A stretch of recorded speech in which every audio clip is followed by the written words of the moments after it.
మొదటి తిమోతి 4వ అధ్యాయము. అయితే కడవరి దినములలో కొందరు అబద్ధికుల వేషధార వలన మోసపరుచు ఆత్మలయందును దయ్యముల బోధయందును లక్ష్యముంచి విశ్వాసభ్రష్టులగుదరని ఆత్మ తేటగా చెప్పుచున్నాడు.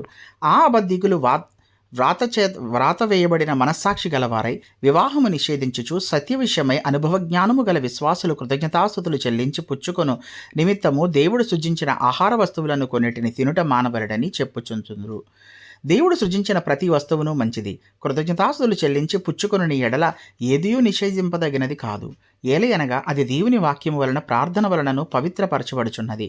ఈ సంగతులను సహోదరులకు వివరించిన ఎడల నీవు అనుసరించుచూ వచ్చిన విశ్వాస సుబోధ సంబంధమైన వాక్యముల చేత పెంపారుచు క్రీస్తు యేసునకు మంచి పరిచారకుడవై ఉందువు. అపవిత్రములైన ముసలమ్మ ముచ్చటలను విసర్జించి దేవభక్తి విషయంలో నీకు నీవే సాధకము చేసుకొనము. శరీర సంబంధమైన సాధకము కొంచెము మట్టుకే ప్రయోజనకరమవును గాని దైవభక్తి ఎప్పటి జీవము విషయములోనూ రాబోవు జీవము విషయంలోనూ వాగ్దానముతో కూడినందున అది అన్ని విషయములోనూ ప్రయోజనకరమవును.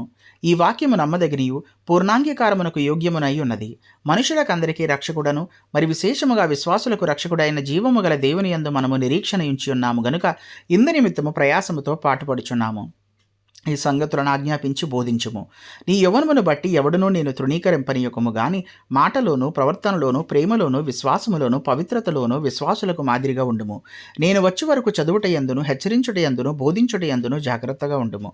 పెద్దలు హస్తనిక్షేపణము చేయగా ప్రవచనము మూలమున నీకు అనుగ్రహింపబడిన నీలో ఉన్న వరమును ఆలక్ష్యము చేయకుము. నీ అభివృద్ధి అందరికీ తేటగా కనబడు నిమిత్తము వీటిని మనస్కరించుము. వీటి ఎందే సాధకము చేసుకొనుము. నిన్ను గూర్చియు నీ బోధన గూర్చియు జాగ్రత్త కలిగి ఉండుము. వీటిలో నిలకడగా ఉండుము. నీవిలాగు చేసి నిన్నును నీ బోధ విని వారిని రక్షించుకొందువు. Thank you.